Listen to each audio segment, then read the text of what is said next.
Welcome to the Witchy Work Wishes podcast, a place to find your weekly inspiration for bringing your personal witchcraft practice into your business, work, and office.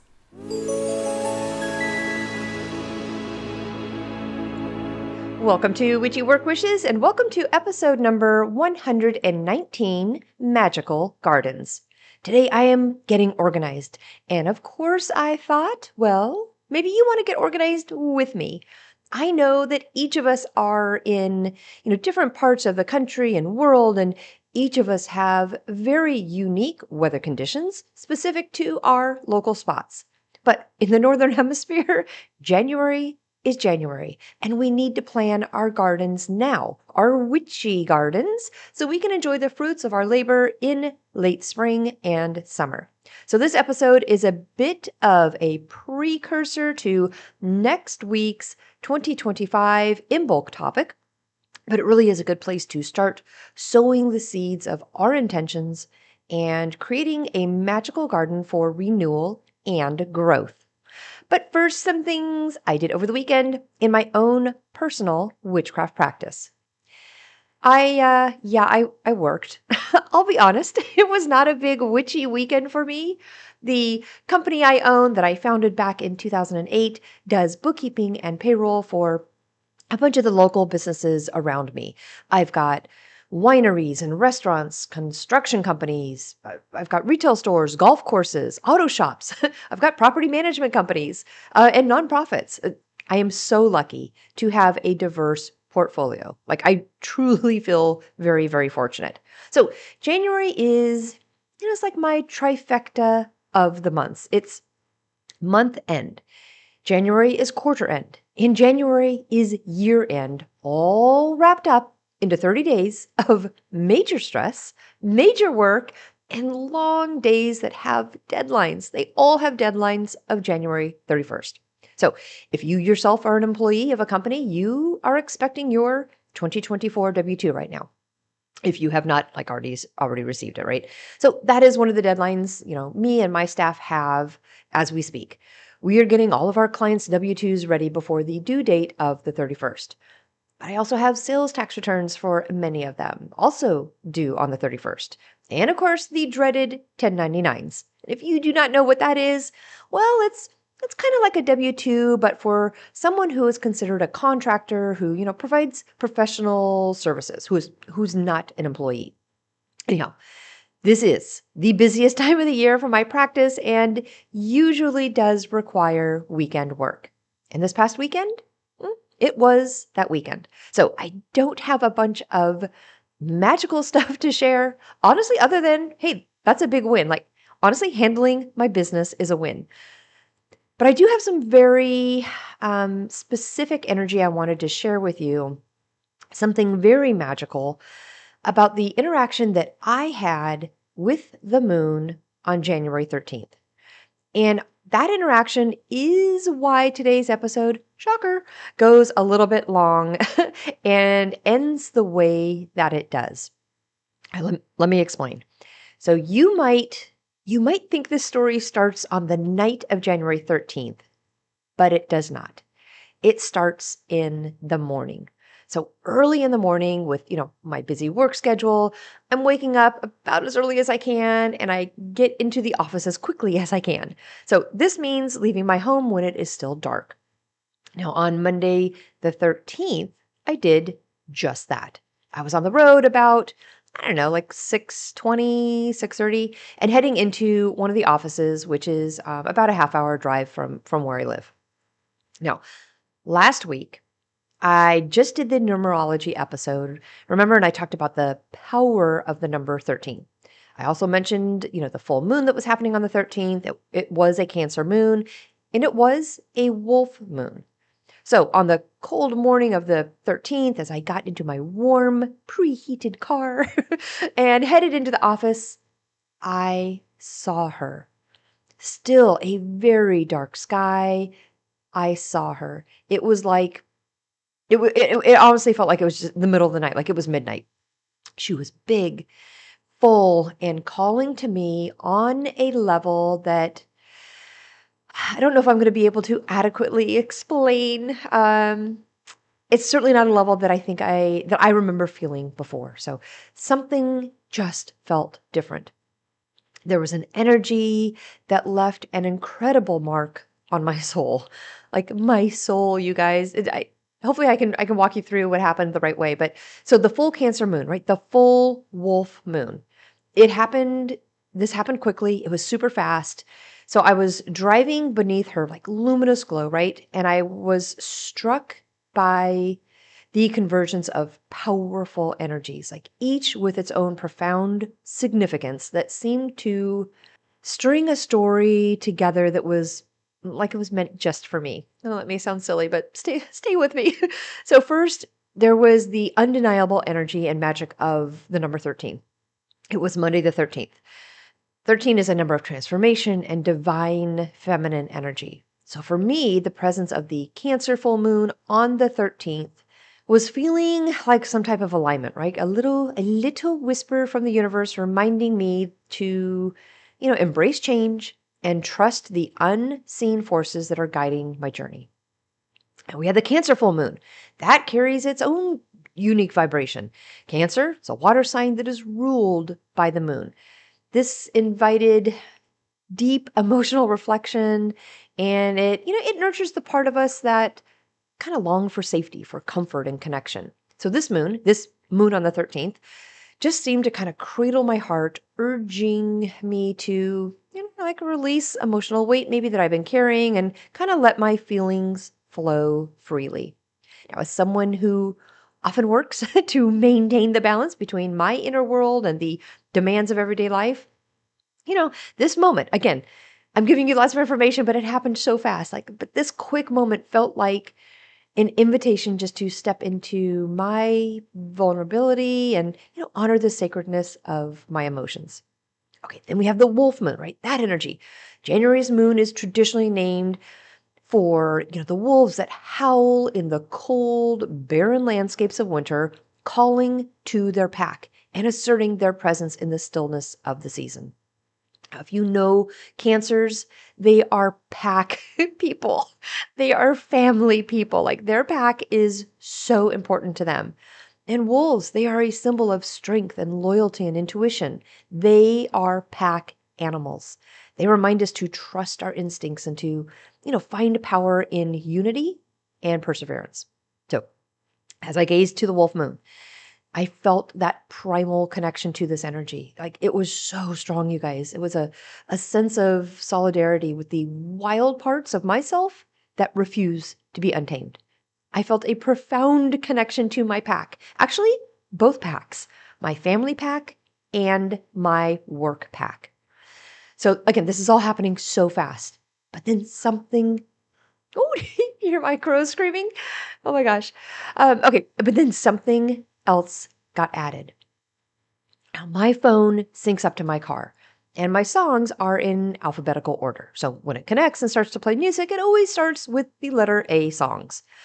Most mornings, honestly, most mornings when I have the drive to this specific office, I have a podcast on. Honestly, like 95% of the time.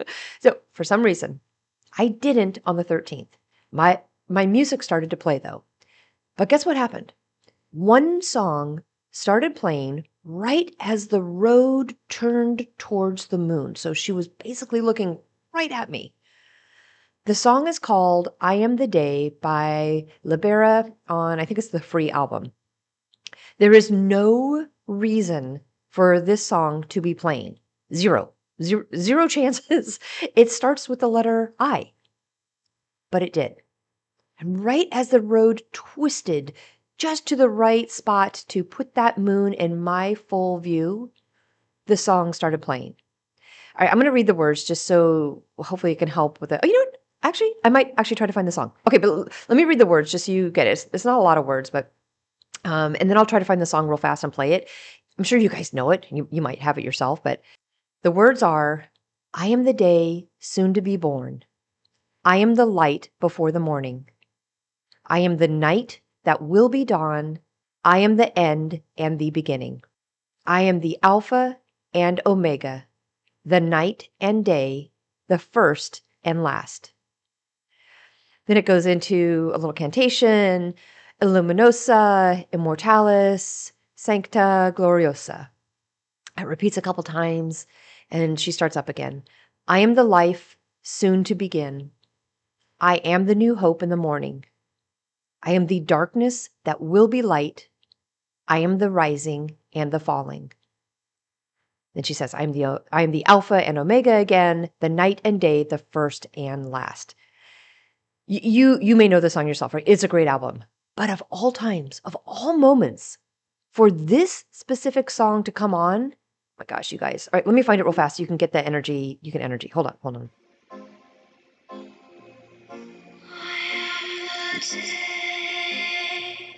Soon to be born. I am the light before the morning. I am the night that will be dawn. I am the end and the beginning. I am the Alpha and Omega.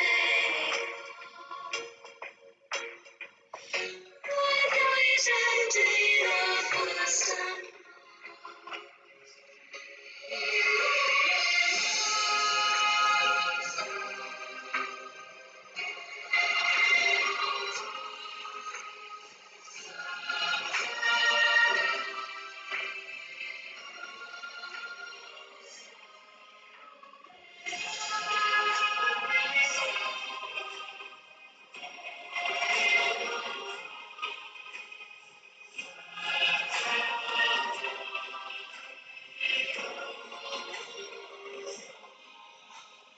Okay, I'm not going to keep it going, but you guys, it's a powerful, powerful song, and the fact that my playlist didn't start with the A's as it always starts with.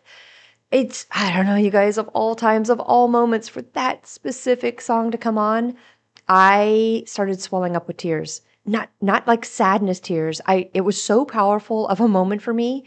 It was just the sheer beauty of it all. It was if the moon had reached down to touch something deep within me. In that moment, in that fast, quick moment of everything happening so profoundly, the moon's energy seemed to just like wrap around me like a cloak, offering comfort and courage in equal measures. That beautiful Cancer wolf moon, it whispered to me to, lean into the cycles of release and renewal and to trust my instincts, just as the wolves trust the call of their pack. So I've thought about that moment like as quickly as it happened. I know I keep saying that, but I can't emphasize that enough. Like it all happened so fast, but I keep thinking about it over and over and over again. And as I reflect on that morning, I feel like I'm just reminded that, the cosmos hold a mirror to our inner worlds. And that full Cancer wolf moon was not just a small, quick celestial event. It was a spiritual experience, a moment of alignment that reconnected me to myself and to the universe. And the power of 13, that nurturing energy of Cancer, and the primal call of the wolf all came together to remind me of my own strength, intuition, and capacity for transformation. Of course, I made special moon water that evening and honored the message she so profoundly gave, but I also changed the ending to this episode. So be ready. Yet again, we have a long one. And when we get there, you're going to know why. But you know what? As I just mentioned going along, do you guys even care about the length of the episodes? Gosh, I originally slated them to be like 30 minutes. I thought, for the working witch, that would be a reasonable timeline. I know we were all busy. And I kind of originally slated, that 30-minute podcast to be about perfect for all of us. But lately, I have had a really hard time sticking to it. Well, maybe not lately. It's been a good chunk of the episodes for a while now, but I don't know. What I'll do, I'll add a poll on to this one to see if the longer episodes are in fact okay with you. Let me know. I honestly do look at the comments and reply back when I can. I think hopefully I've replied back to all of them. I do look at the polls when I put them in. I really do want you to know your voice matters and your opinions and thoughts are really, really important to me. So with that, a quick reminder too, please visit my website for exclusive content, updates, and magical tools to enhance your specific practice. You can also follow me on Instagram with some behind the scenes moments. I do some personal posts there every once in a while, and little hits of witchy wisdom. And if you're loving the podcast and want to support the magic that we are creating together, please consider becoming a Patreon member. As a patron, you'll gain access to special perks like oracle card draws, monthly work motivation, and monthly spells, all tied to the energy of that specific month that we are both working on together. I would love, love, love, love for you to join our community. And you know what? Let's continue to grow this magic together. Oh, and speaking of magic, I would love to give a shout out to Anne, who joined our Patreon family last week on one of the witchy levels. Welcome, Anne. Okay, gardens. Gardens, gardens, gardens. As we step into this sacred space together today, I invite you to, take a deep breath, ground yourself, and imagine standing in a garden. The soil is rich, dark, and teeming with potential. Each seed you hold in your hand represents an intention, a dream, a wish, a whisper of change that you are ready to call into your life. Today, it is about the beautiful practice of sowing the seeds of our intention, like creating a magical garden for renewal and growth. Just as gardeners plant in alignment with, the seasons, we too can align our intentions with the energies of the universe to cultivate a life of purpose and abundance in our practices. Whether you're new to setting intentions or maybe you are a seasoned practitioner looking for fresh inspiration, this episode will guide you through nurturing the seeds of your desires, tending to your inner garden as well as your outside garden, and preparing for the blooms of transformation, not only within you, but your physical garden space. So grab your tools, grab your favorite journal, grab a cup of tea, or simply just open up your heart and let's dig into the magic of renewal and growth. Together today, we will plant the seeds, both literally and metaphorically, that will grow into the vibrant future that you desire. So let's create a magical garden together.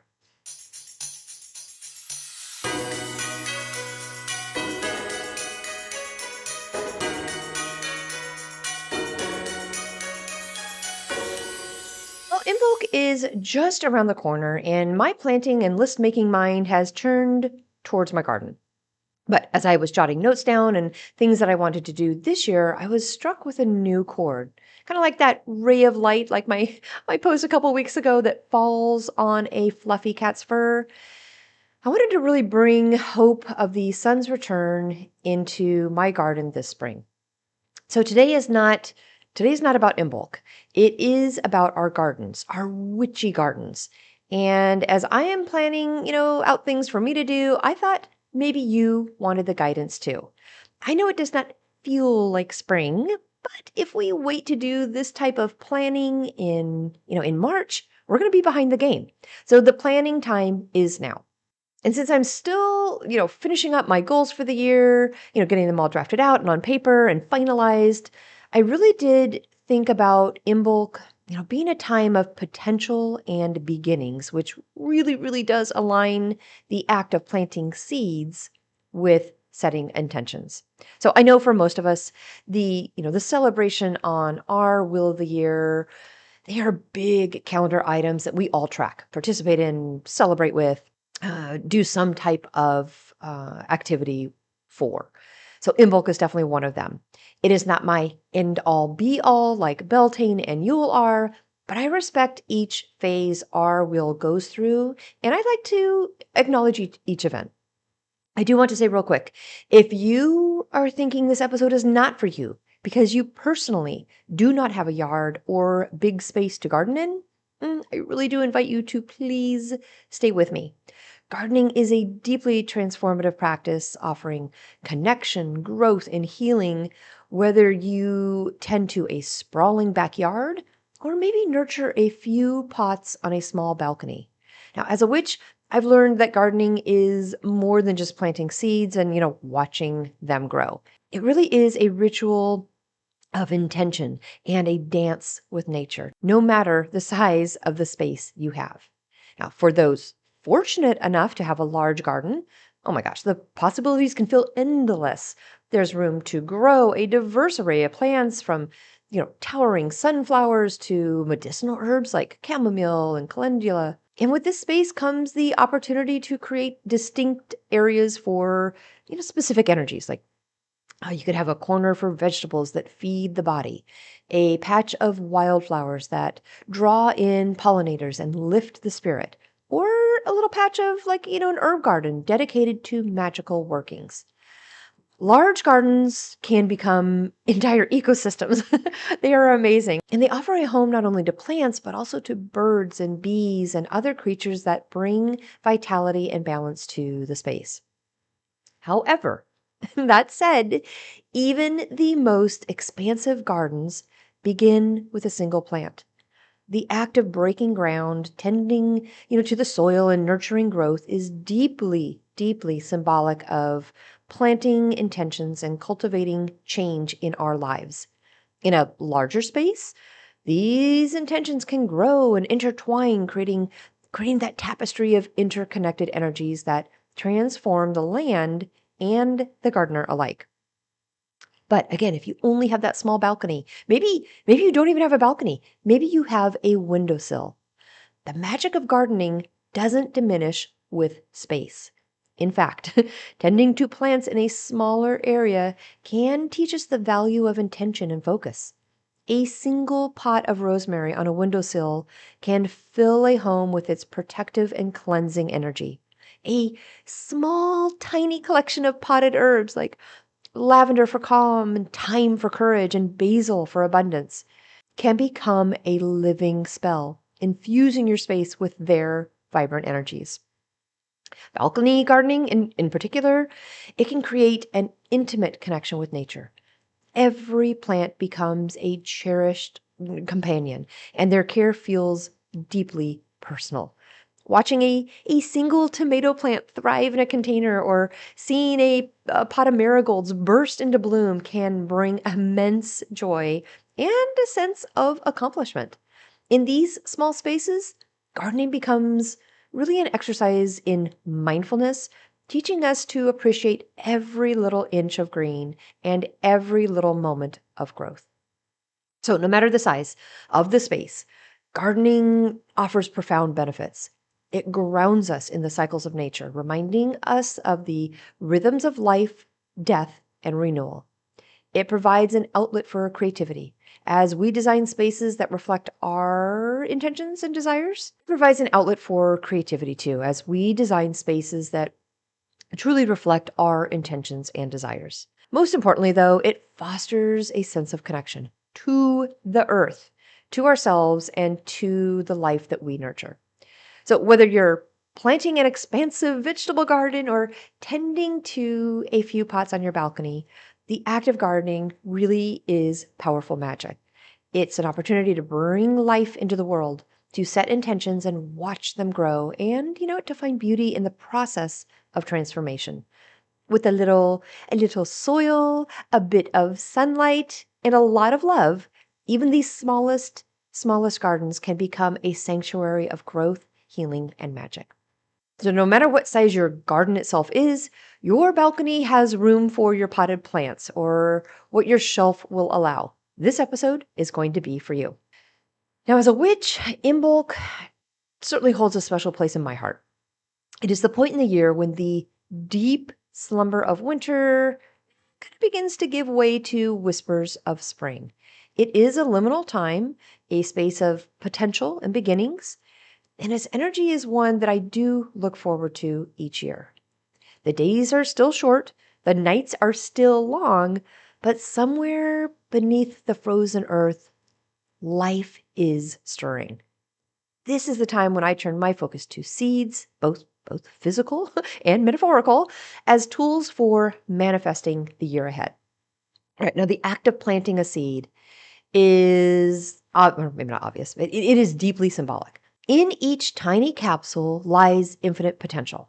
It is a reminder that even like the smallest actions or intentions can grow into something far greater than we might imagine. On Imbolc, I take time to reflect on the seeds that I want to plant for the year ahead. These aren't, just the seeds that will bloom in my garden come spring, but the seeds of intention that will guide my journey through the seasons of this calendar year.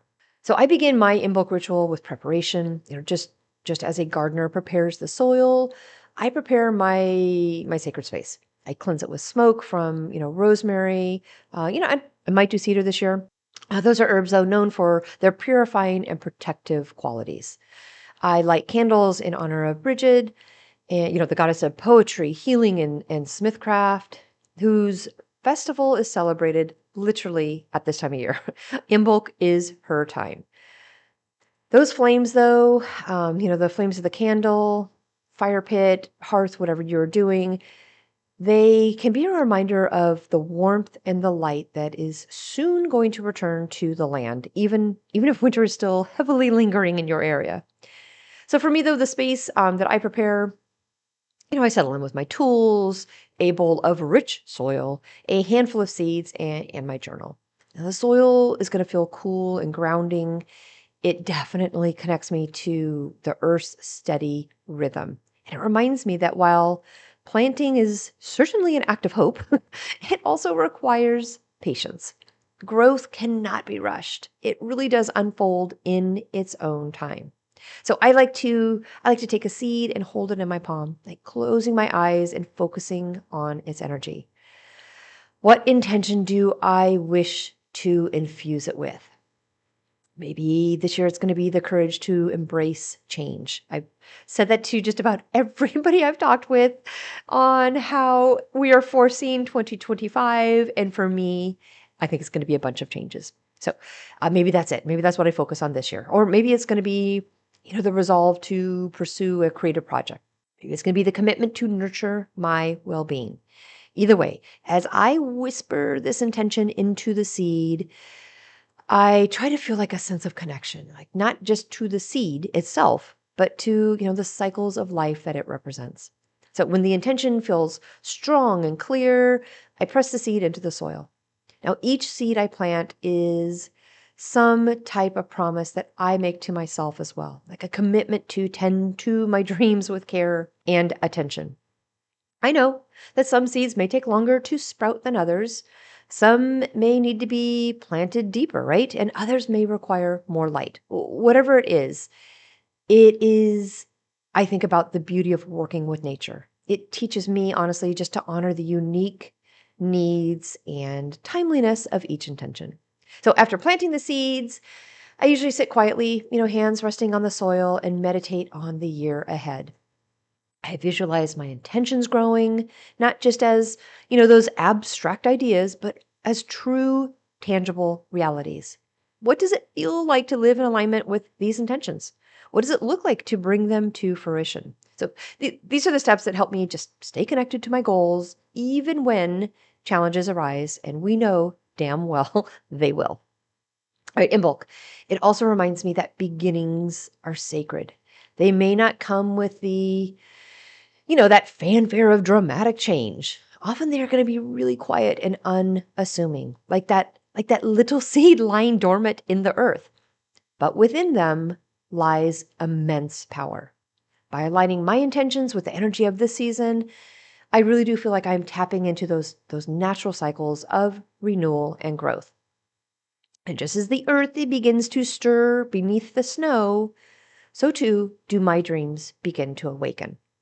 And as the candles burn low and my ritual comes to a close, I try to just focus on that feeling of peace, right? The seeds I planted, both in the soil and in my heart, are now going to be like a part of something greater. They're a part of the turning wheel of the year, a part of the cycle of growth and transformation that connects me to the earth and to myself. So Imbolc, it certainly is a time of possibility. It's a reminder that even in the darkest months, there is light ahead. And by planting seeds, both literal and figurative, I'm choosing to honor that light and, the endless potential that it carries. This is the magic of Imbolc, the quiet, persistent belief that from small beginnings, great things can grow. This is my theme today. This is my path. And I would love for you to stay with me on this journey. And even if you can, join me when we are done today so you have your physical garden and your metaphorical garden ready to plan out. Now you may already know exactly how you want your physical garden to look like, as well as what, plants and herbs and trees you desire to have in it, which I love. I think all of us have our core things, right? Our core things that we do year after year. I have some suggestions though if you're looking for something new or maybe a little bit different path than you normally take. Imbolc is a time of subtle magic. It's like a bridge between the cold embrace of winter, right? And that first whispers of spring. As a witch, I'm certainly drawn to the plants and herbs that embody this transformative energy. They are the harbingers of hope, of renewal, and those quiet strength plants that are needed to push through adversity. Among them, it's going to be our snowdrops, crocuses, and a few other hardy early bloomers that are going to step up and take the lead. The snowdrop, with its delicate white petals and green accents, it really is a great symbol of Imbolc. They have tiny, tiny flowers that are like the first to peek through the snow, really defying the chill to bring that message of resilience and renewal. So to me, they represent the quiet determination to grow, even when the conditions are less than ideal. So I don't have any snowdrops right now, but I have previously placed snowdrops on my altar during Imbolc rituals, letting their energy infuse my space with that beautiful sense of calm perseverance. Now, if I'm lucky enough to find them growing in the wild, oh my goodness, I offer a small blessing to the earth as a thank you for their beauty and inspiration, and I leave them where they are. Crocuses are good with their, vibrant purple and yellows and whites. They are another plant that I associate with the Imbolc season. Their bold colors really do seem to kind of shout out that brighter days are on their way. And you know what? Their emergence reminds me to embrace joy and creativity as I set my intentions for the months ahead. Now, I like to incorporate crocus petals into spell work for inspiration, or even place them in, like a small vase just to brighten my sacred spaces. They also make wonderful additions to charm bags focused on new beginnings or maybe personal growth. All right, now in addition to the early bloomers, there are a few herbs that resonate strongly with Imbolc's themes of, purification and renewal. One of these is rosemary. Known for its cleansing and protective properties, rosemary really is a staple in my Imbolc rituals. I know you guys just said, Charlene, it's in everything you do, but it really is part of Imbolc too. I burn sprigs of it to clear out stagnant energy from my home and invite, fresh, vibrant energy to take its place. I also brewed in a tea, combining its sharp, earthy flavor with honey for a comforting drink that helps me feel grounded and just, connected to the season. I honestly burn fresh rosemary cut straight from my plants in my fire pits too. There's lots of ways to incorporate rosemary into Imbolc. But another herb I turn to during the season is angelica. This plant has a long history of being used for protection and healing, and it really does feel pretty well aligned with the themes of renewal and light. So I use dried angelica in my spell work. I sprinkle it around candles or, add it to incense blends. It really does feel like a warm hug from the earth, just encouraging me to, kind of step forward with confidence and clarity. And lastly, I think milk thistle is a pretty good one for right now. Its name alone ties into the milk related symbolism of Imbolc, but its vibrant green leaves and purple flowers do kind of remind me of resilience and self-care on some level. So milk thistle really is a wonderful plant ally for detoxification and renewal, both again physically and spiritually. So we can incorporate it into our teas and tinctures to support our bodies, but also keep like a small jar of dried milk thistle on our altars, just as a reminder to nurture ourselves as we are putting so much energy into nurturing our intentions. Okay, so those are three plants and herbs that are more than just symbols of Imbolc, right? They really can be partners in our practice, grounding us in the cycles of nature and helping us connect to the magic of Imbolc itself. They really do teach us, to appreciate the beauty of small beginnings and find strength in persistence. And to honor the light, even when it feels super far away. By working with them, I definitely feel more aligned with the earth and the energies of Imbolc right now. Okay, we also have sacred herbs and their energies though. As a witch, the energy of the hearth is at the heart of my practice, especially during Imbolc, a time when we honor Brigid, the goddess of the home, healing and inspiration. So Brigid's presence is felt certainly in the warmth of the fire, the nurturing of the home, and the seeds of creativity that she inspires. One of the most meaningful ways that I connect with her energy during this season really is by planting and working with herbs that resonate with her attributes. So these plants not only embody the spirit of Bridget, but also bring protective, healing, and calming energies to my home and my practice. Right, lavender is one of the first herbs that I think of when honoring Bridget. Its soothing fragrance and calming properties really do make it a natural choice for cultivating peace and harmony within the home. So I often plant lavender near my doorways or my windows where, its protective energy can keep negative influences at bay. Its delicate purple blooms really do remind me of Bridget's, gentle yet powerful presence. So I love using its dried flowers in sachets to place under pillows, for my restful sleep. And I definitely use it in spells to promote tranquility. Rosemary is another essential herb for this time of year. Yeah, there it is. I said it again. So its connection to cleansing and protection really do make it invaluable when preparing the hearth for renewal. So I love to grow my rosemary in a small pot on my kitchen windowsill. I have it by my front doors. I love the woody, invigorating scent that fills the air with rosemary. Now, during my Imbolc rituals, I burn sprigs of rosemary to purify, my sacred space while inviting Bridget's energy to, kind of freely flow. It is also a powerful herb to incorporate into cooking, reminding me of the nourishment that, the hearth provides both physically and spiritually. Oh my gosh. Okay, quick side note. I just made some this morning. That sourdough starter, Hecate sourdough starter that I have, right?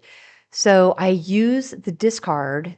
There's a million discard recipes out on the internet, but I love using the discard to create the little crackers. And I don't add anything into it, but spread out the discard a super thin layer. I do my everything but the bagel seasoning on top. And then I add my fresh rosemary, the little, I break it up, crush it down, and add it on top. Those crackers, you guys, my goodness. Okay, all right, back to gardening. Back to Imbolc and gardening. All right, time's another one. And I will tell you, I did not do well with my thyme last year. It is going to be a different story this year, I promise. So thyme, it's got really delicate leaves and a super earthy aroma, and it really is an herb I associate with courage and strength.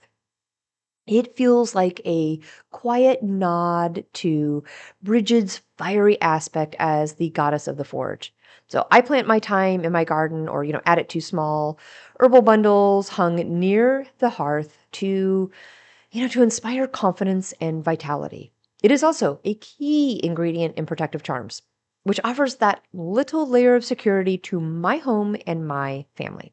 So this year, I'm going to have some amazing time, I promise. Now, to honor Bridget's nurturing and healing qualities, I would turn to chamomile and calendula. So chamomile, it's that sunny daisy-like flower, and it really does bring calm and comfort to my practice. I brew it in teas that soothe my body and spirit, and I also sometimes dry. I sometimes scatter its dried petals in ritual baths to cleanse and refresh my energy. Chamomile's gentle nature really does remind me that, healing doesn't always have to be intense. Sometimes it's found in the quiet moments of rest and self care. Calendula is another one. This is that beautiful plant. It's got vibrant orange and yellow blooms, and it really is a symbol of vitality and renewal.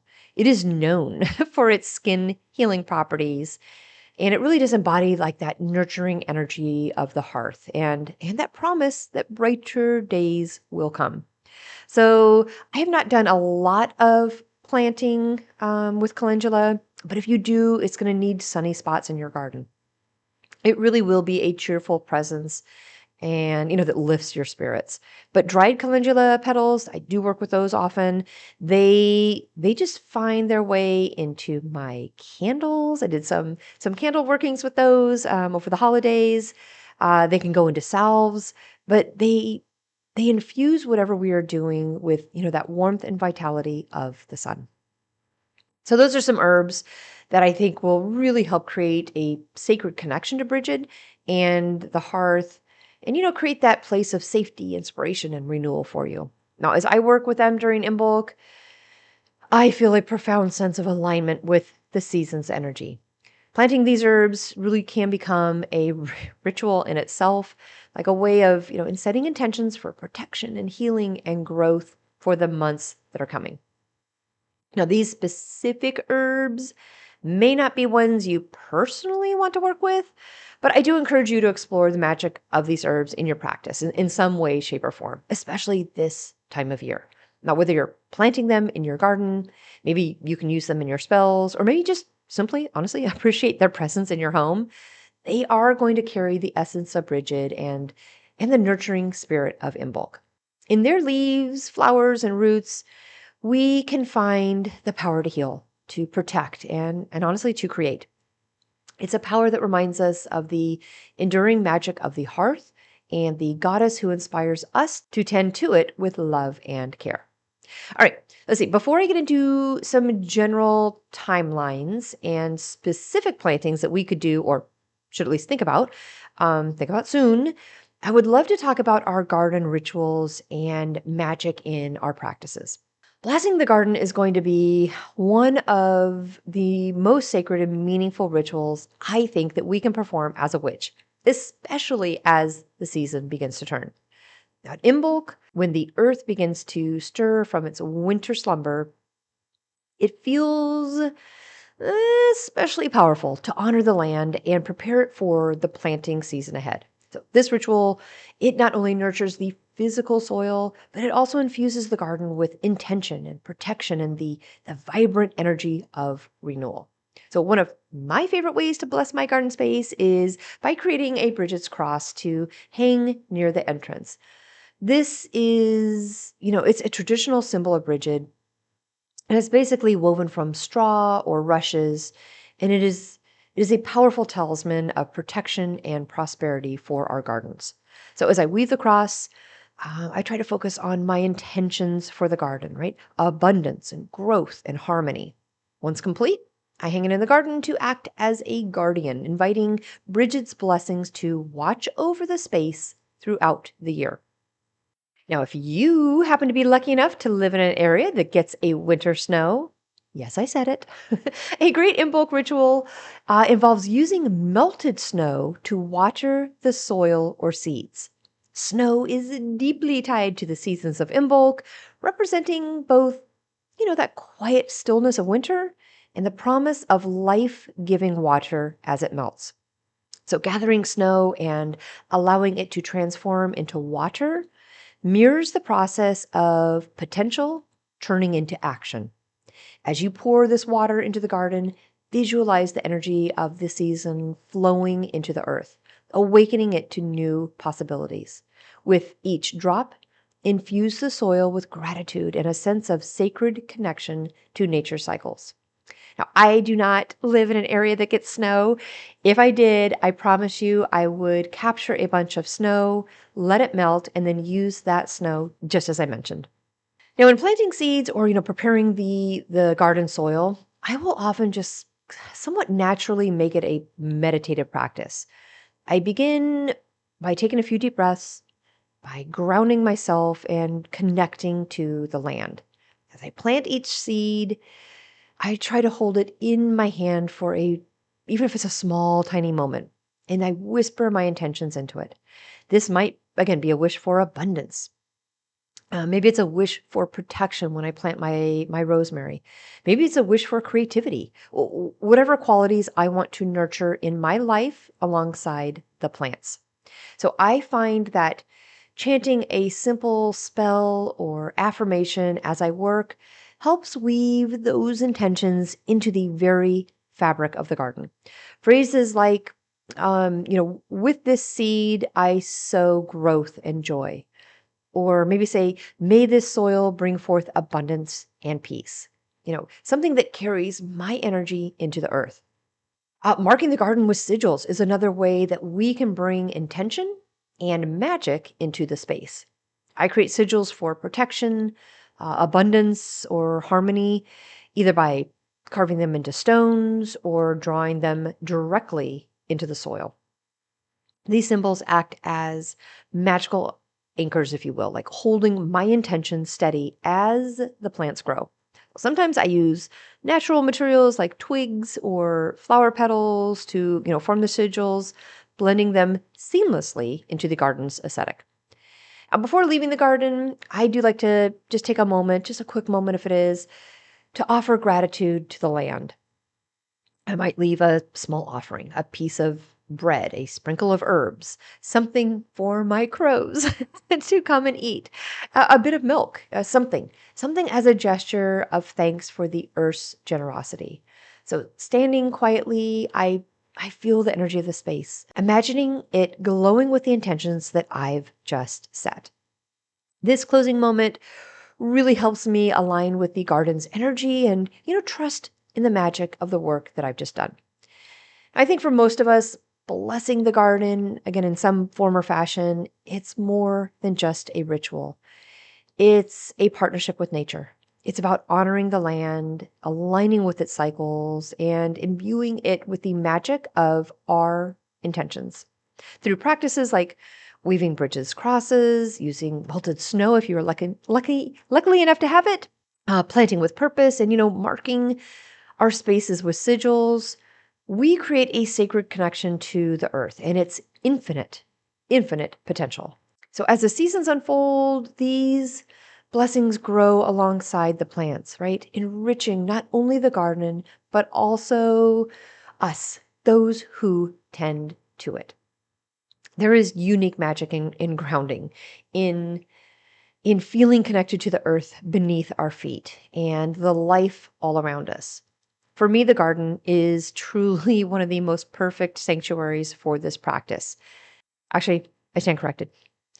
The mountains, which I do not live in, the mountains are the perfect space for me to connect to the earth. But I don't have access to the mountains all the time. So for me, it's my garden.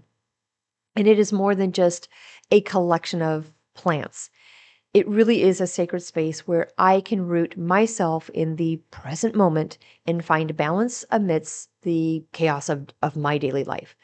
Grounding in my garden, it really is a ritual that nourishes not only my spirit, but it also nourishes my connection to nature and those greater cycles of life that I keep talking about.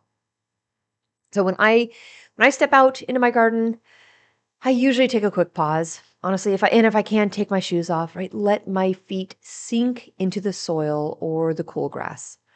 The sensation of the earth beneath me is grounding in itself, and it really is a reminder that I am part of something vast and interconnected. As I breathe in the sense of my rosemary plants, my lavender plants, or oh my gosh, you guys, that freshly turned soil, you know what that smells like, right? I feel my worries just begin to melt away.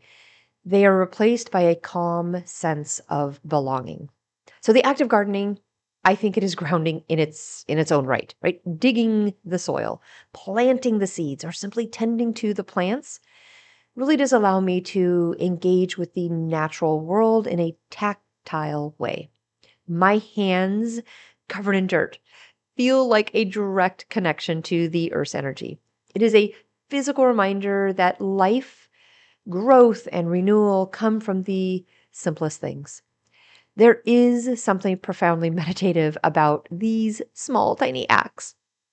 Pulling a weed, pruning a branch, or, watering a plant. Each task requires focus and care, gently guiding me back to the present moment. So beyond the physical act of gardening, my personal garden also provides that space for reflection and spiritual grounding. So one thing I am adding into my new space this year is going to be like a little small altar tucked into a quiet corner of the yard. I am going to be adorning it with stones and feathers and offerings to the earth so that when I feel disconnected, I feel overwhelmed, I can sit before this natural altar and meditate. The garden, I know it's going to be humming around me. The rustle of the leaves, the buzz of the bees, the many, many chirps of the multiple birds I have back there. I don't know, these are all sounds that form a symphony that grounds me in the here and now. I can't wait to build this little altar. So the plants themselves, though, they are also going to play a significant role in grounding my energy. I'm going to be growing herbs like sage and thyme.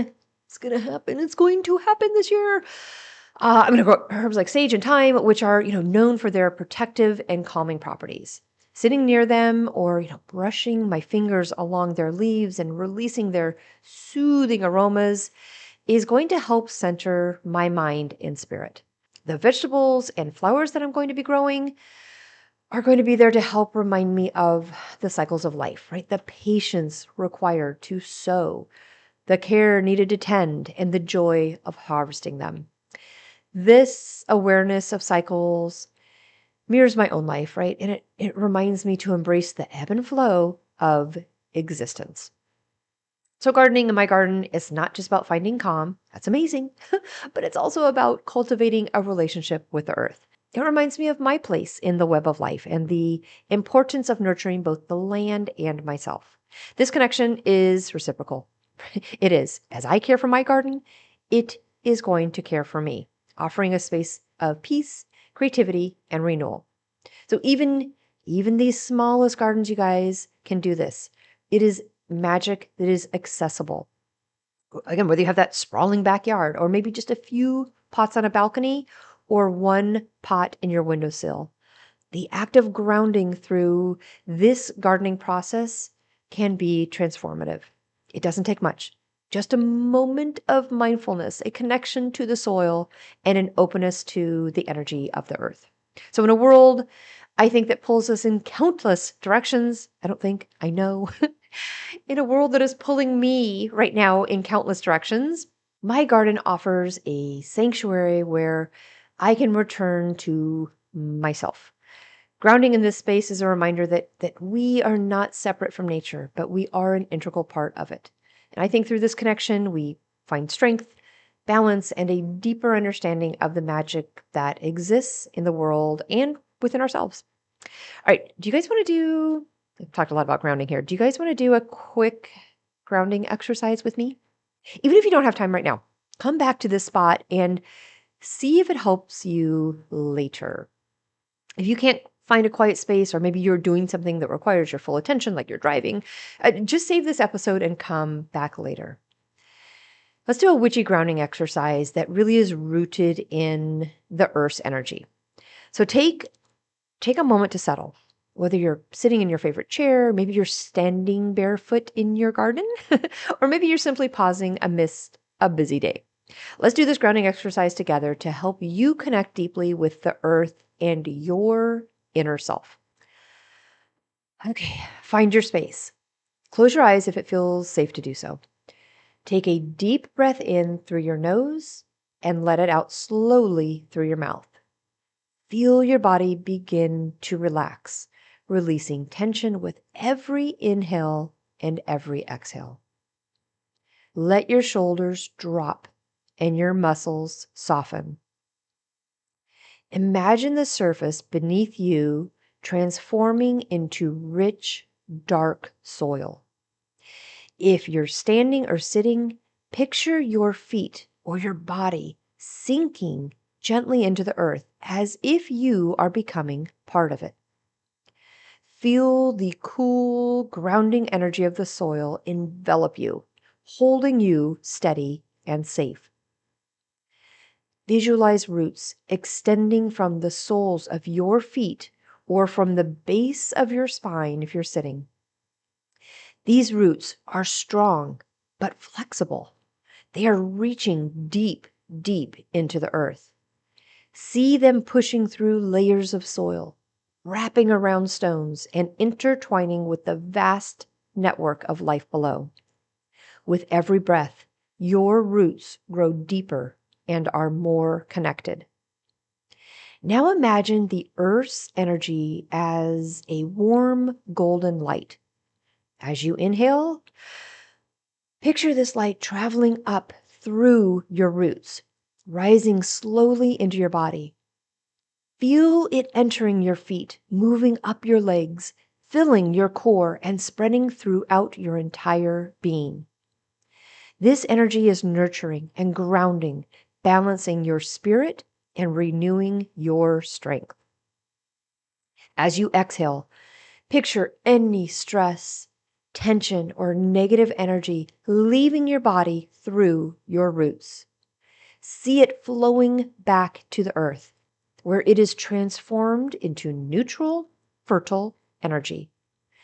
Continue this cycle for a few breaths, drawing in the earth's light and releasing out what no longer serves you. With your next inhale, visualize weaving a protective web of energy all around yourself. This web shimmers with light, offering you a safe and sacred space wherever you go. You might even whisper a quick affirmation like, I am grounded, I am protected, and I am aligned.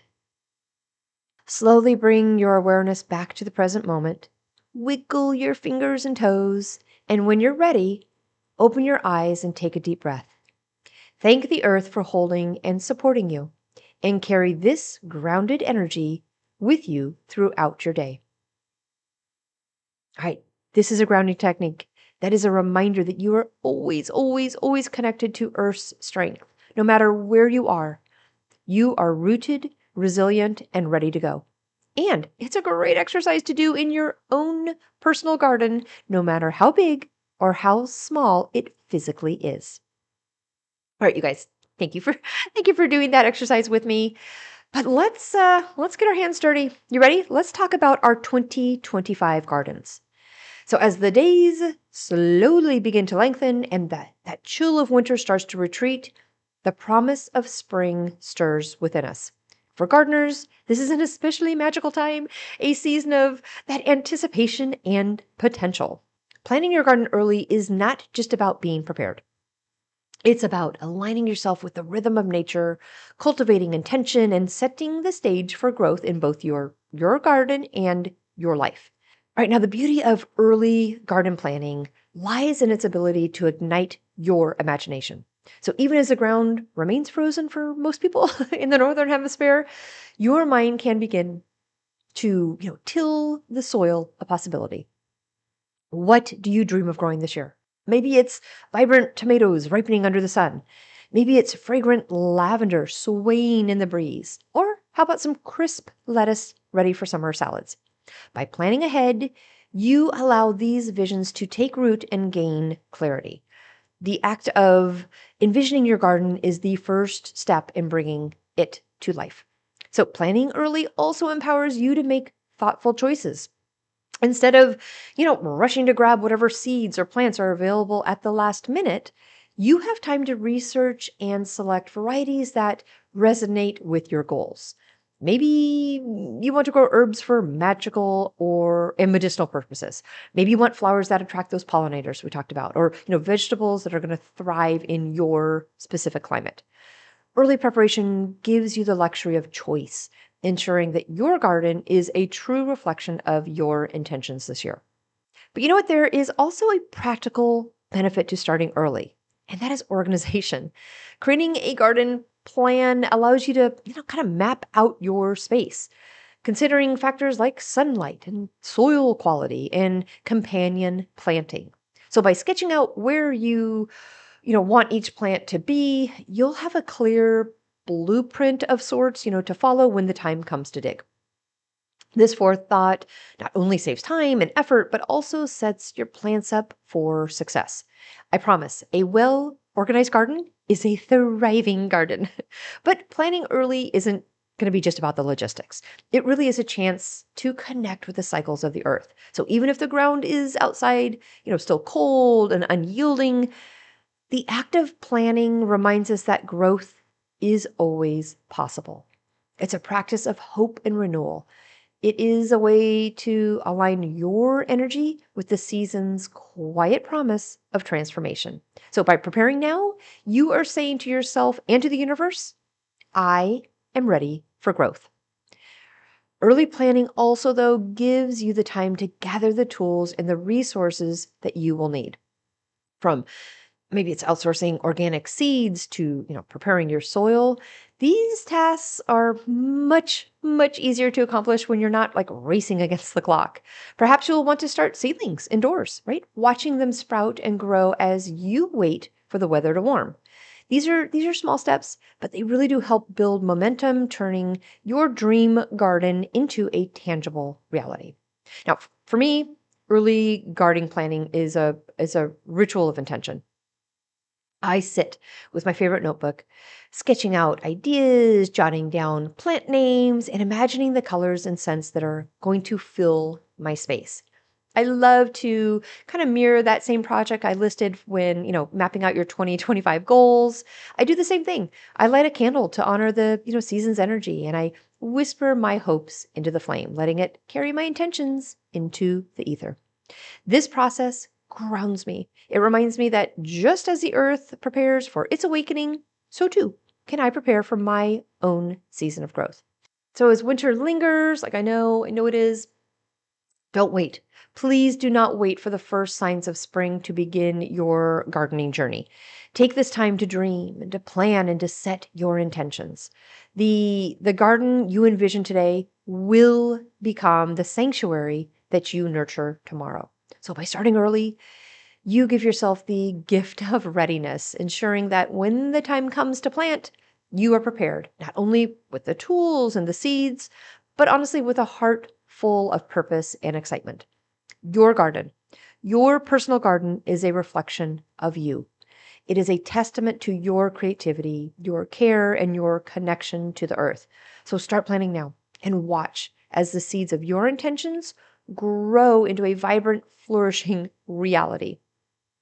Now, if you just said, oh, great, Charlene, this all sounds great.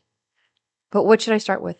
What are the best witchy herbs and flowers to plant and, create that magical witchy garden? I got you. I got you. Let's dive into some of the specifics. So, top 10 general witchy herbs to plant are probably going to be lavender, rosemary, thyme, sage, basil, chamomile, marigolds, mint, dill, and yarrow. Top 10. Don't have to be for you, but those are probably going to be our general witchy herbs. All right, lavender, its magical properties are about peace and purification, love and protection. We can use it to create calming sachets. We can use it in our cleansing rituals, or honestly brew as a tea for relaxation. Lavender also really enhances our dream work and helps to promote our restful sleep. Rosemary, its magical properties are about protection, purification, memory, and courage. We can use rosemary to burn as incense, to cleanse spaces, and use it in spell jars for, mental clarity, or even possibly, you can infuse it into oil for anointing tools. Thyme, this magical property herb is really about courage, strength, and psychic protection. We can sprinkle it in our homes to ward off negativity. We can add it to spells for confidence, and we can use it in rituals to strengthen our intuition. All right, sage. This magical herb has properties connected to like wisdom, purification, and longevity. We can use it fresh. We can use it. We can use dried leaves for like smoke cleansing. We can create herbal bundles for protection, and certainly use it in teas for grounding. Sage is also great if you are a kitchen witch. Basil, actually, all these are great if all of these are great if you're a kitchen witch. Let's see, basil. This is a magical herb that is about prosperity, abundance, and protection. We can use basil in our kitchen spells for wealth. Grow it on a windowsill to attract good fortune, and use it in love spells to promote harmony. Chamomile is another great one. Magical properties with chamomile are really going to be for that calm, healing, and lucky vibration. We can use it, to brew into teas for relaxation. We can certainly add it to baths for, that soothing energy, and in charm bags for good luck and protection. So marigolds are a calendula herbal plant. Magical properties with this one's really going to be about vitality, healing, and sun type energy. We can plant marigolds in our garden for protection. We can use petals in our salves or our oils for healing, and incorporate into rituals for joy and creativity. Mint's a big one for our magical herbs.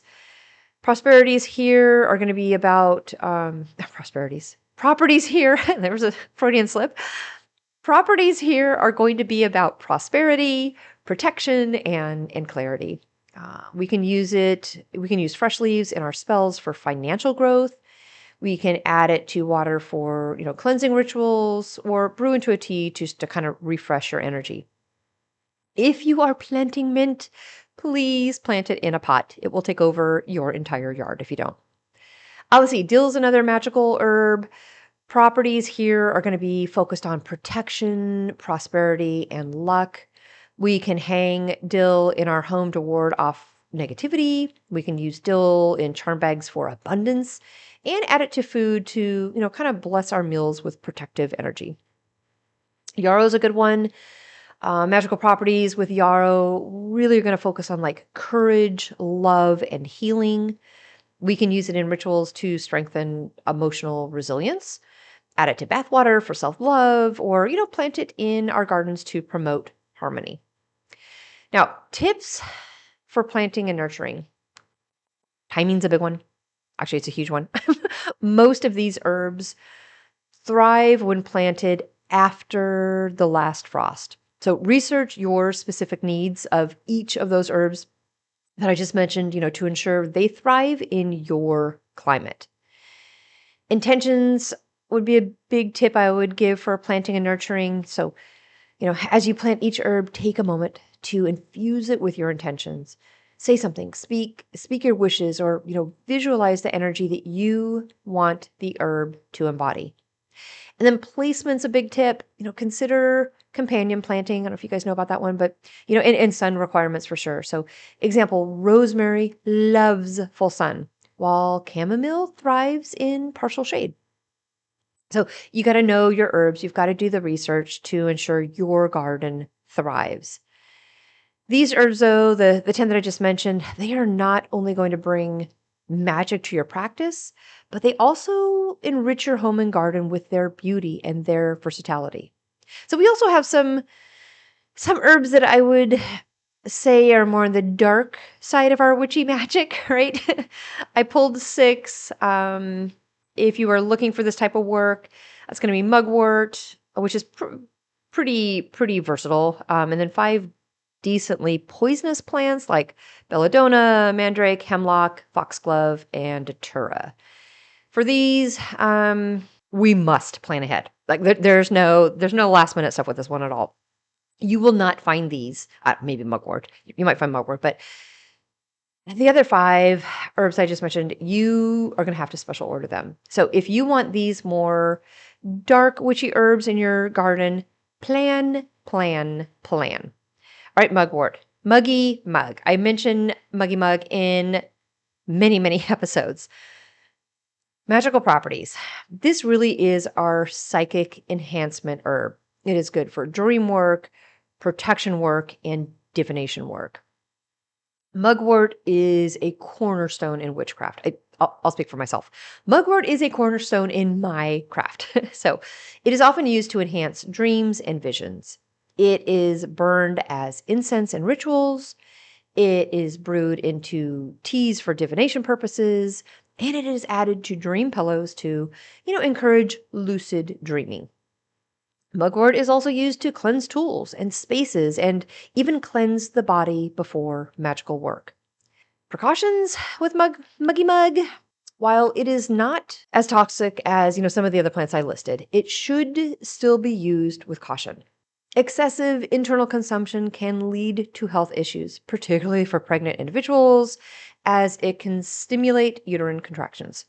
So please always use responsibly and avoid ingestion if not sure of dosage or, contradictions. All right, belladonna. This is our deadly nightshade. This has magical properties that are associated with protection, with astral projection, and invoking spirits. So, belladonna has long been associated with flying ointments and rituals involving spirit communication. It really is believed to help enhance psychic visions and create a veil, between realms. Precautions on this one. Every part of this plant is highly toxic. Do not ingest and always handle it with gloves. Even skin contact with its sap can cause harm. So, again, be very careful. Let's see, mandrake's another one. Magical properties with mandrake really are going to be focused on protection, fertility, and enhancing magical powers. So mandrake roots were often carved into talismans and used in spells to amplify magical energies. Its folkloric connection to human-like root shapes made it a powerful, powerful symbol in our history's witchcraft. Precautions on this one are going to be the tropane alkaloids, which are toxic if ingested or absorbed through the skin in large amounts. So mandrake contains these alkaloids. Just be careful. All right, hemlock's another one. Magical properties for hemlock are going to be used for banishing, purification, and invoking spirits. Hemlock was historically used in rituals to banish negativity or as an offering in necromantic practices. So its association with death and transformation makes it a pretty potent magical ally in this world. Precautions on this one is, oh gosh, you guys, this plant is extremely poisonous. It can cause respiratory failure if ingested. So avoid inhaling its fumes when burning or drying. Okay, so the other one for our darker our darker herbs is going to be foxglove. Magical properties with foxglove are going to focus on protection, fairy magic, and enhancing intuition. So foxglove flowers really are associated with, fae lore, often used to attract or honor fairies. This plant is also linked to enhancing our psychic abilities.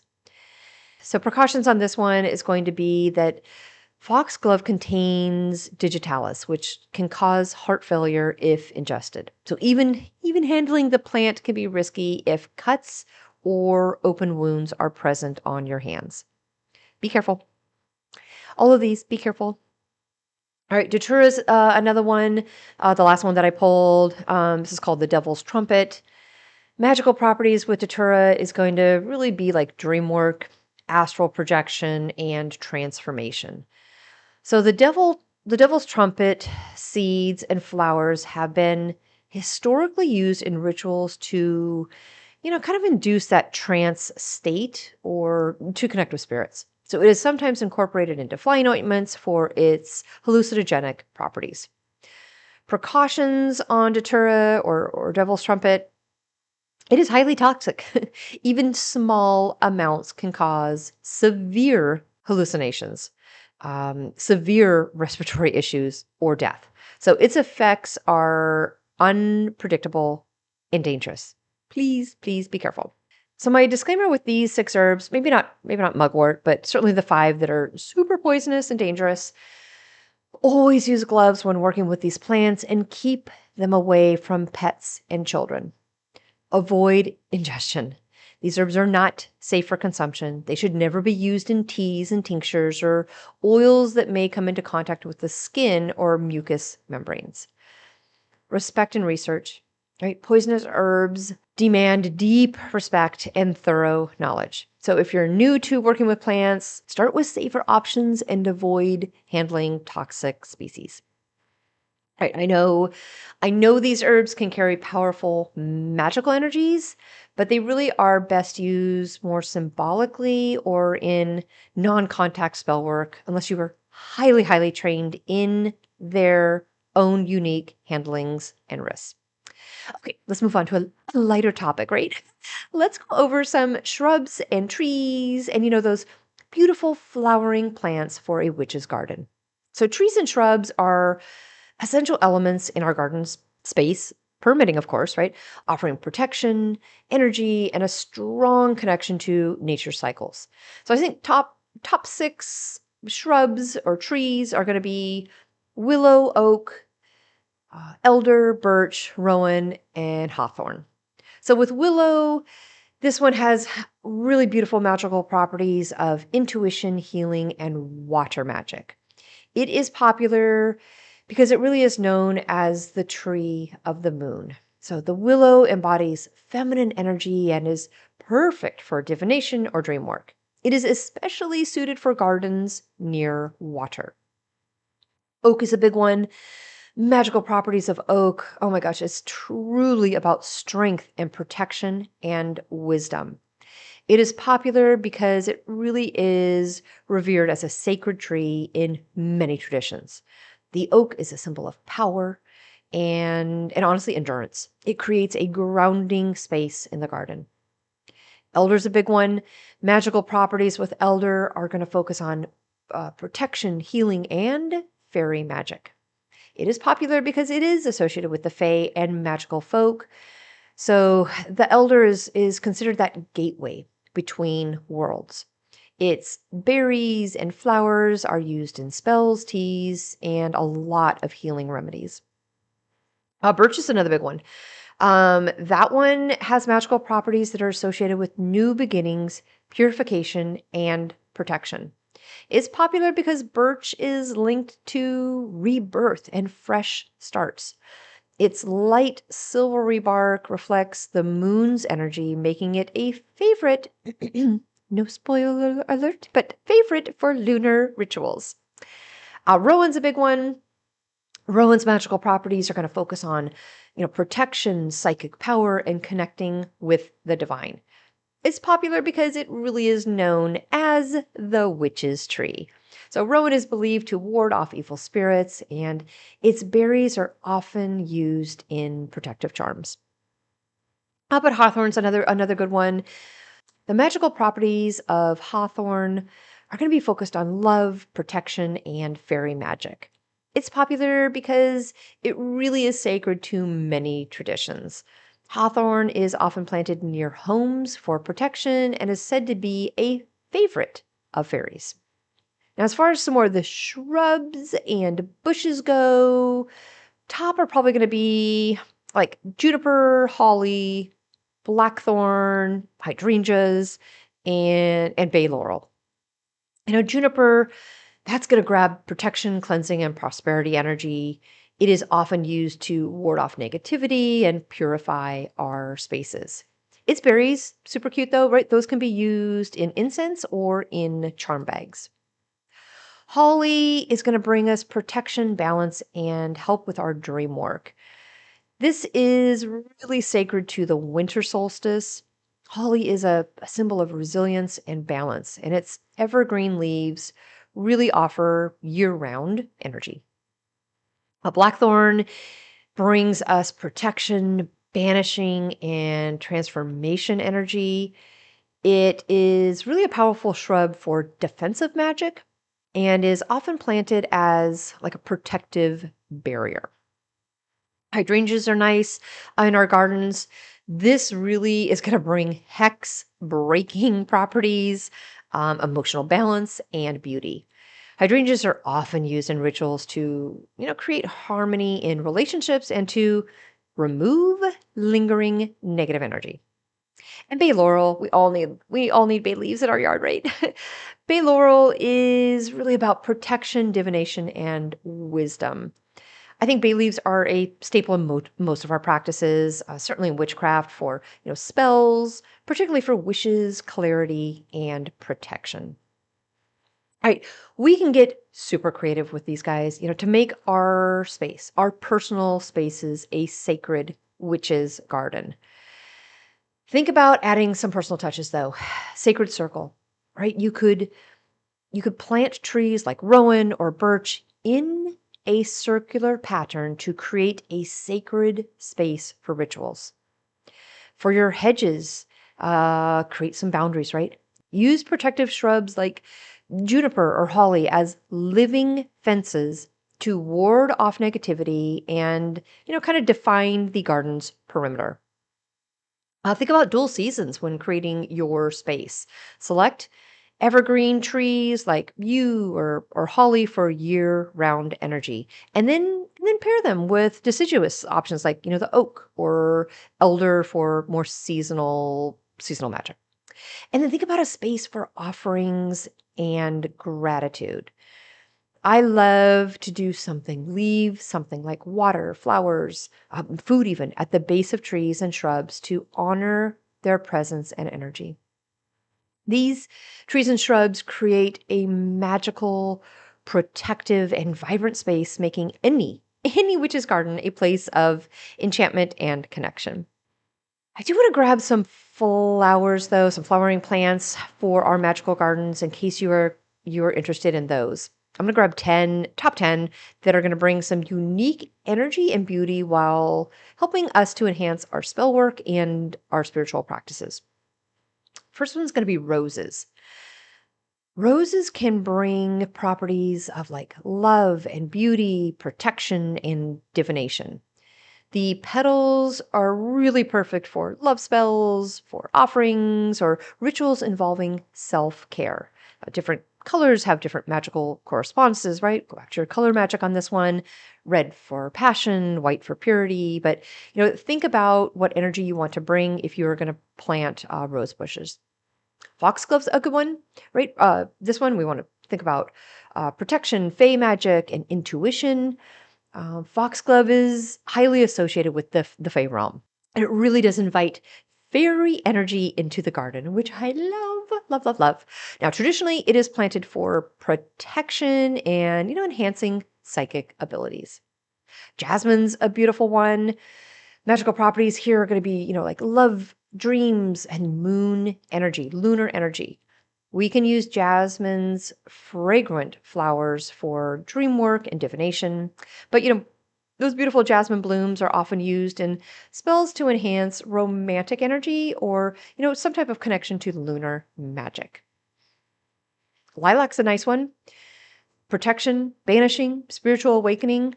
Lilac planted near the home helps to ward off negativity and unwanted spirits. So its flowers are used in rituals for emotional clarity and cleansing. Honeysuckle's an amazing one. Oh my gosh. Prosperity, psychic awareness, and attraction. Honeysuckle really ties those magical properties when planted in your garden. Its sweet aroma is associated with wealth and with success. So, honeysuckle vines are believed to draw abundance and strengthen intuition when planted in our gardens. And then night blooming jasmine. Have you guys ever had that one?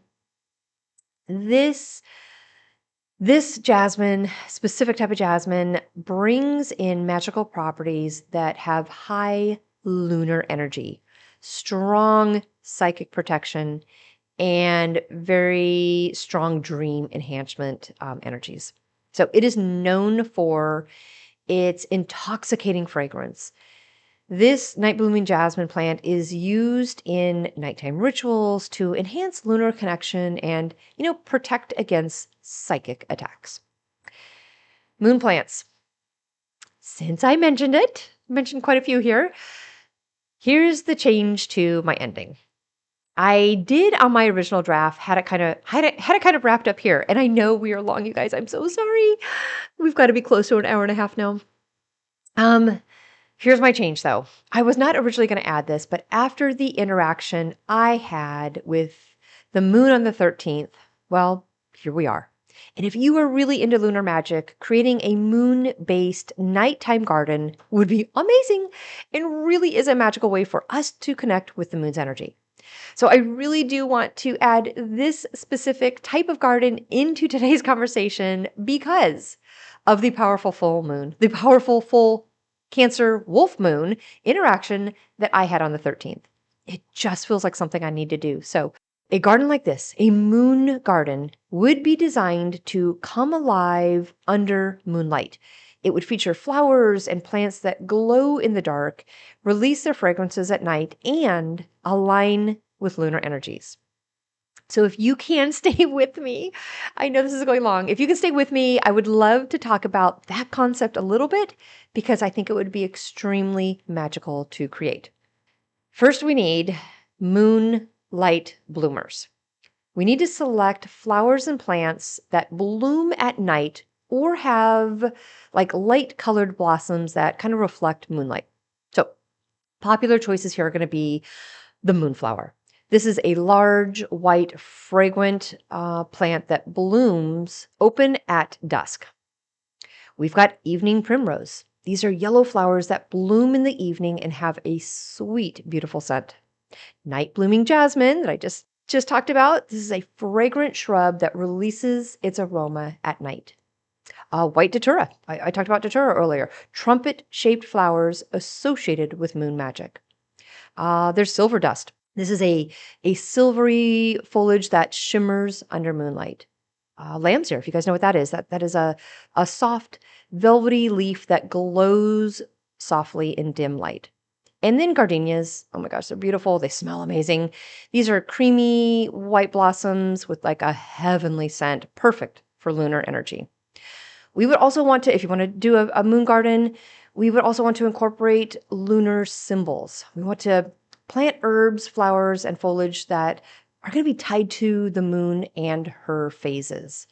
These are some plants that carry lunar energy. Mugwort, first and foremost. It is used for dream work and divination. White sage. It is used for purification and connection to lunar cycles. Silver thyme. This is a moon-aligned herb with silvery foliage. And then lavender. This promotes tranquility and dream work, aligning with the moon's calming energy.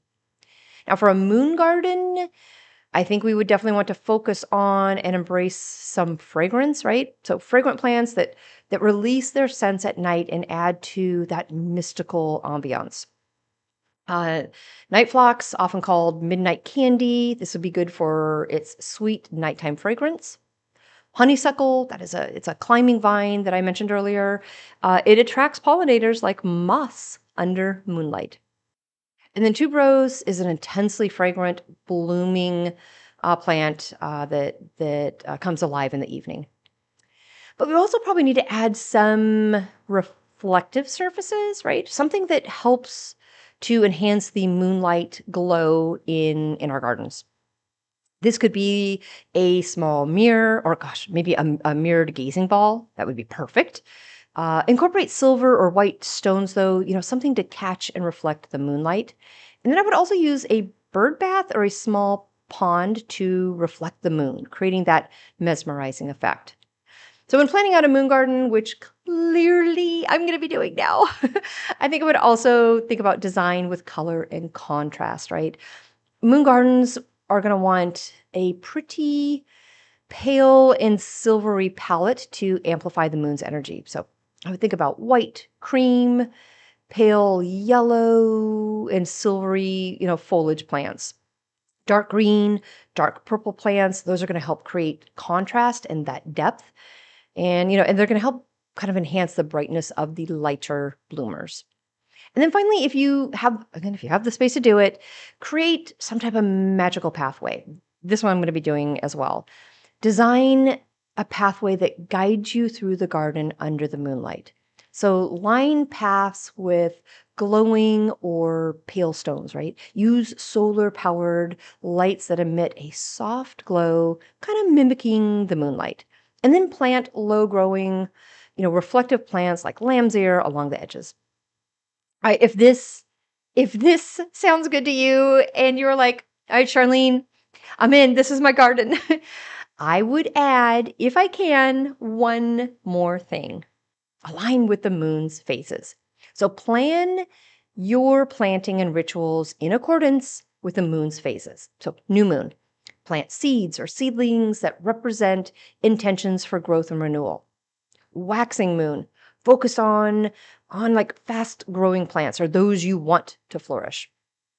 Full moon, perform blessings and rituals to charge your garden with energy. And then waning moon, tend to pruning and clearing and cleaning, symbolizing release and preparation. And for the final touch, if you want to do a lunar garden, I would include things that would attract nocturnal visitors. Incorporate symbols and tools that enhance that lunar energy. Hang, crescent moon wind chimes or ornaments. Place moon-inspired statues such as, goddesses like Selene or Artemis. Include lanterns or candles for soft, magical lighting. And then create havens for creatures of the night that align with this type of energy, right? Include night pollinator-friendly plants to attract moths and bats. Provide shallow water features for wildlife. And enjoy. Oh my goodness, can you even imagine a garden like this? Enjoy. Perform lunar rituals and use this type of a garden as a sacred space to connect with the moon. Meditate, journal under the full moon, surrounded by your plants. Harvest herbs and flowers during specific moon phases for spell work. And then charge moon water in your moon garden and use it to nurture your plants. I am honestly starting from scratch this year because I have an entirely new space. And I think the moon garden, it's it. This is honestly talking to me. It is motivating me on a pretty deep level right now. But let's say with everything I just reviewed, you're still like, me. Nothing is really giving you goosebumps or motivating you to start a witchy garden. I would say this. If it's not for you, that's great. It's okay. I totally get it. If it is for you, but you're still on the fence, I don't know, let it marinate for a little bit, right? And again, bigger is not always better. Start small and see if, something sparks an interest. It might be something that really you grow to like and appreciate, or maybe even love. Either way, let's work through some things really quick together. It's a great summary for all of us, really. When we begin planning a garden, I believe it's important to consider both practical and magical factors to help create a space that thrives physically and spiritually. So, first, purpose and intention. Ask yourself, what is the primary purpose of your garden? Is it for magical work, right? Example, an herb garden for spell ingredients. Is it a sacred space for rituals and meditation? Is it a blend of beauty, functionality, and magic? Ask yourself, what is the primary purpose? And then set some intentions. Decide what energy you want your garden to embody. Maybe it's healing, maybe it's protection, maybe it's abundance, whatever it is. Set your intentions. Second step, think about your climate and environment. Know your zone. Research your local growing zone to understand which plants thrive in your area. And then assess the elements, right? How much sunlight does the space receive? Is the soil quality rich, sandy, or clay heavy? Does the area have natural wind barriers or water resources? Think about seasonal considerations as well. Plan for the cycles of nature, right? You can align your planting schedule with seasonal energies. Third, I would think about space and layout. You really need to evaluate your personal space. You might have a sprawling yard. We might be talking about a small balcony. We honestly might be talking about a windowsill. Oh, so know your limitations and your opportunities. And then design with intention, right? Create zones for specific purposes like a moon garden, an herb patch, a wildflower area. Again, space allowing. And consider pathways, altars, or seating areas for rituals. If you can, use vertical space. So if space is limited, even if it isn't, it's going to create that depth of interest in your garden. So incorporate trellises, hanging planters, or stacked containers. Fourth, I would think about our magical correspondences. This is going to be like plant energy. Choose plants with magical properties that really do align with your intentions.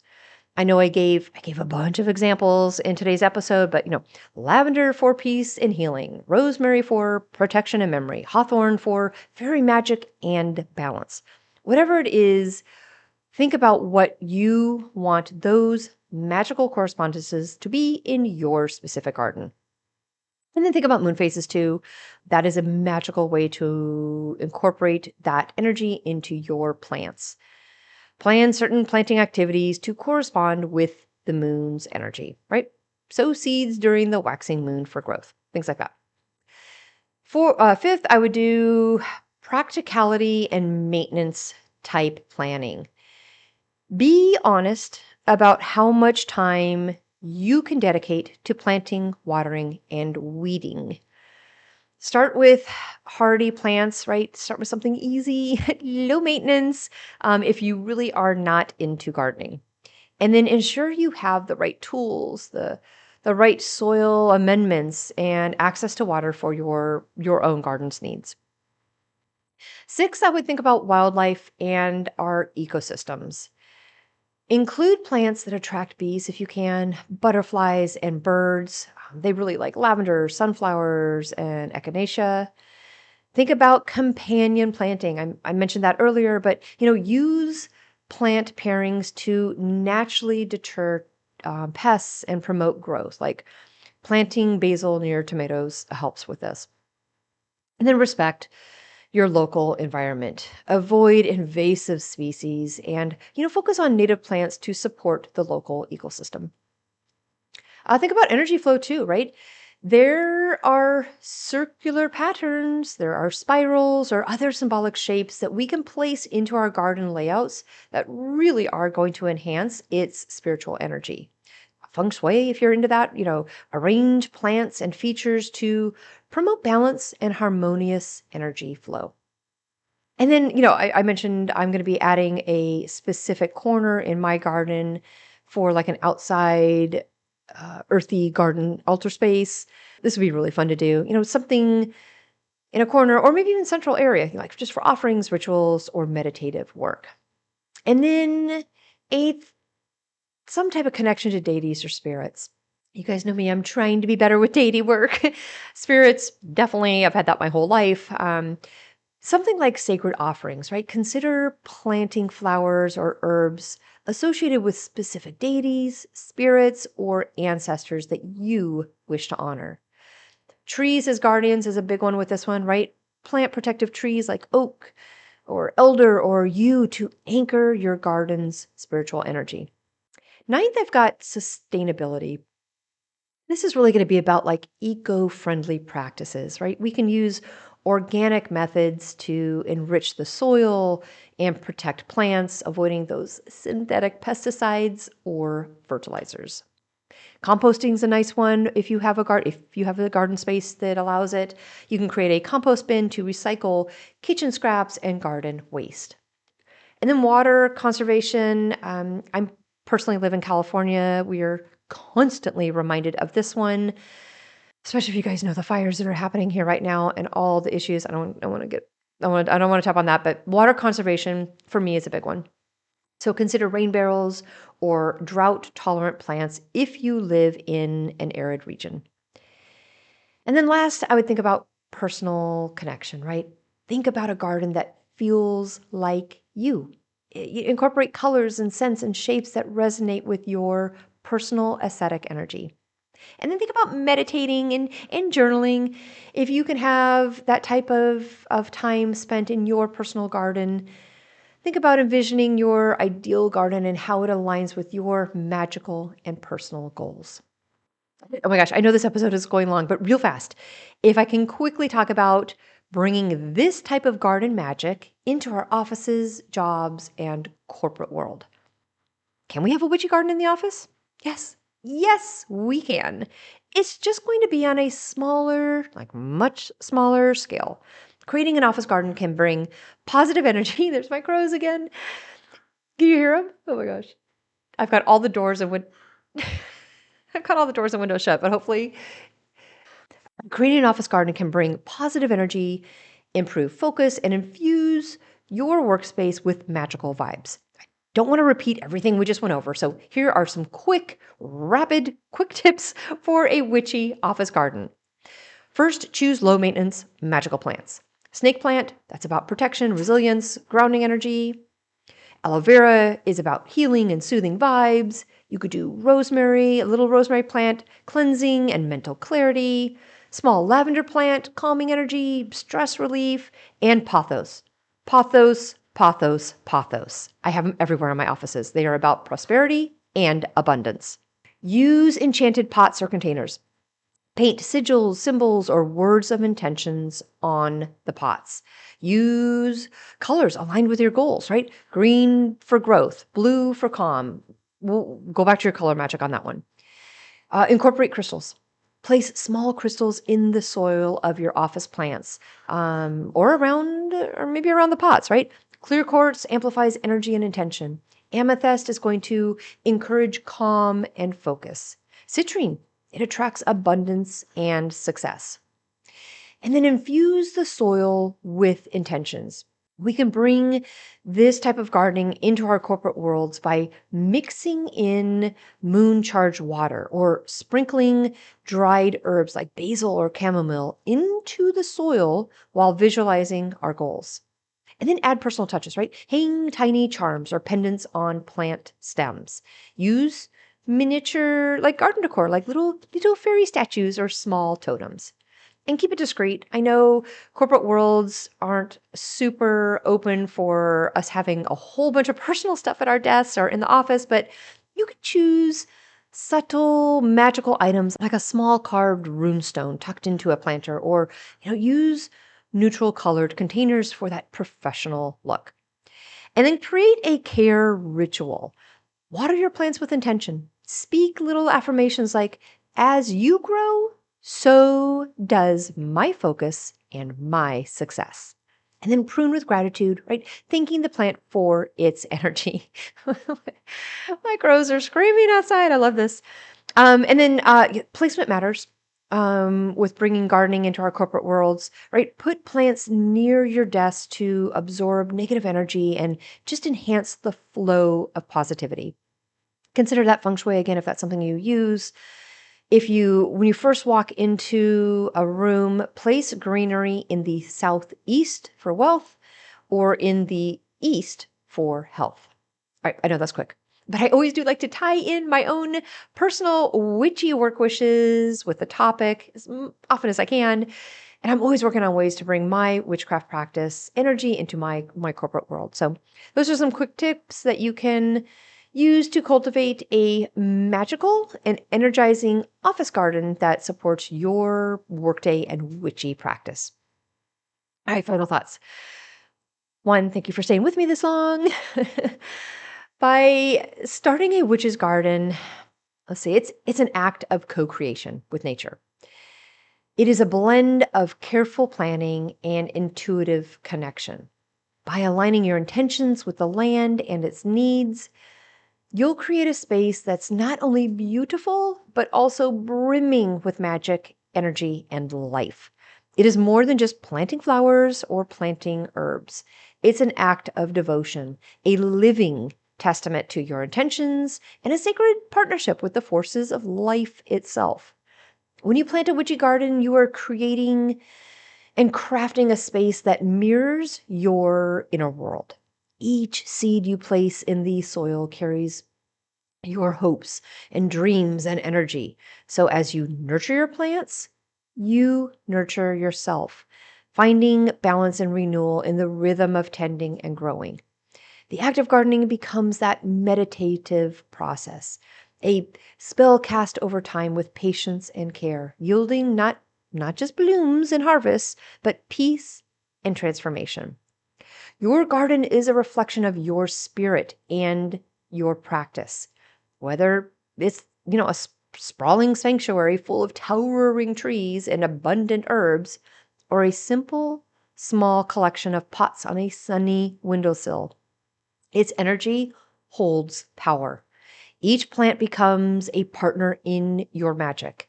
Lavender soothing your worries, right? Rosemary offering protection, and moonflowers glowing under the silvery light of the night. These plants are more than green companions. They are living allies, amplifying your intentions and grounding your energy. The power of a witchy garden extends far beyond its physical presence. It really is a portal to the divine, a place where you can honor the cycles of the moon, the changing of the seasons, and the sacred energy of the earth. It can be your space for rituals, a haven for meditation, or that quiet refuge for reflection. In your garden, you can leave offerings for spirits, connect with ancestors, or simply bask in the natural magic that surrounds you. Perhaps, though, the greatest magic of a witchy garden is in its ability to teach. It teaches us patience as we wait for the seeds to sprout and flowers to bloom. It teaches us resilience as we face the challenges of, pests and weather or unexpected failures. And it teaches us to find beauty in imperfection, as every twist of a branch or bend of a flower stem tells its own story of growth and adaptation. Creating a witchy garden reminds us of our place in the greater web of life. It anchors us to the earth while opening us up to the mysteries of the cosmos. So through the simple act of planting and tending, I think we weave ourselves into the beautiful fabric of nature's magic. And in doing so, we find some healing, some empowerment, and a deeper connection to all that is. So to those who are dreaming of starting or nurturing their own witchy garden, I offer this. Trust in the magic of your intentions. Honor the wisdom of the land and embrace the beauty of the journey. Whether your garden is grand or humble, every step you take toward creating is a step to harmony, towards enchantment. So let your garden be a sacred space where magic grows within the earth and within you. I did, if you want to stay with me, I did write a small poem for today's witchy garden topic, and I do have the moon update for her phase this week. I'm going to grab those notes and I will be right back.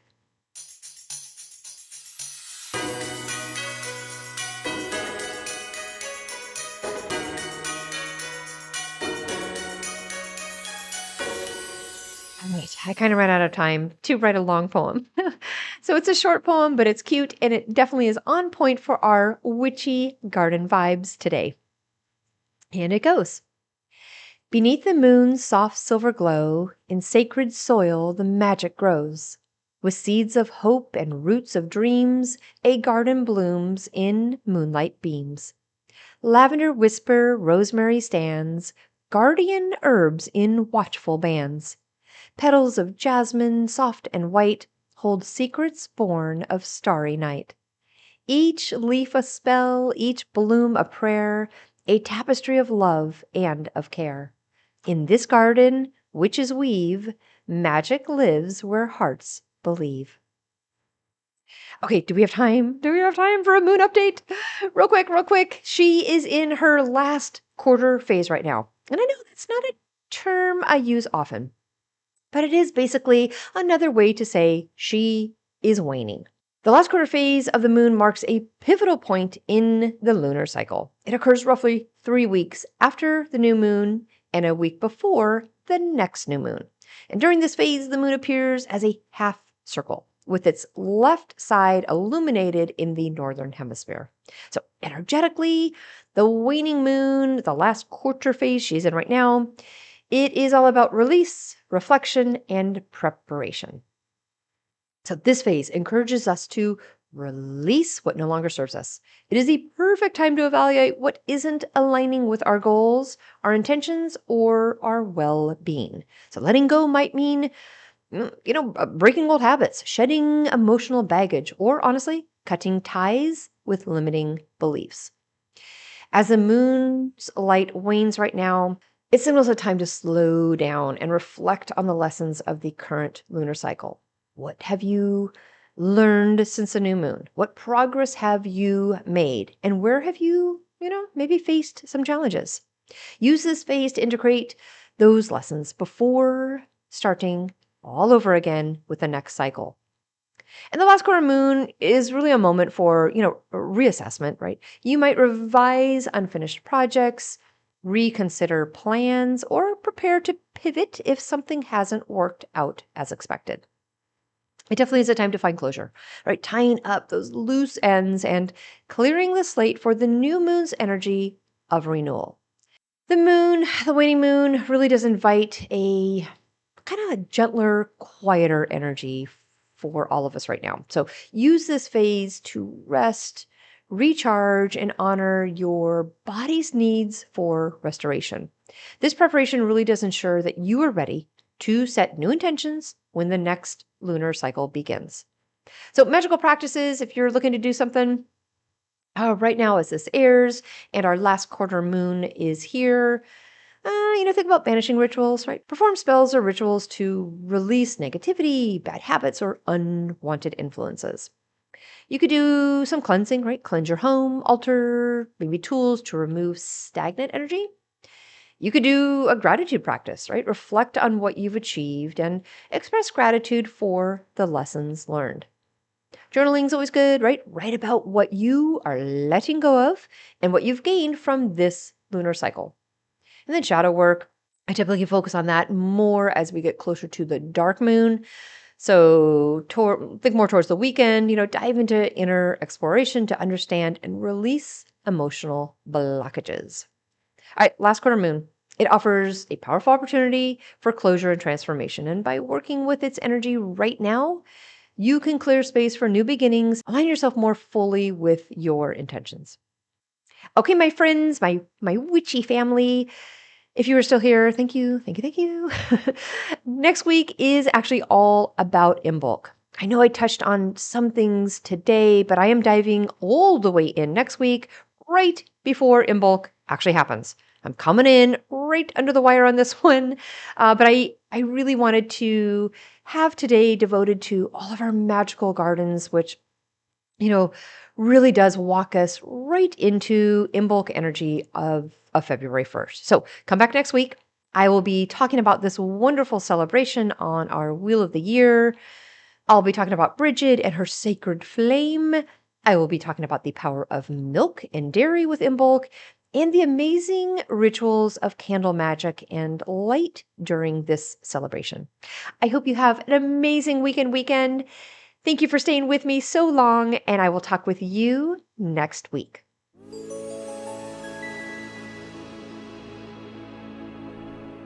Thank you for joining me today at Witchy Work Wishes, a place to find your weekly inspiration for bringing your personal witchcraft practice into your business, work, and office. For more information and additional content, please visit me online at witchyworkwishes.com. If you want to send me a personal note, please email me at info@witchyworkwishes.com. And of course, you can follow me on Instagram and Facebook. Just search for Witchy Work Wishes.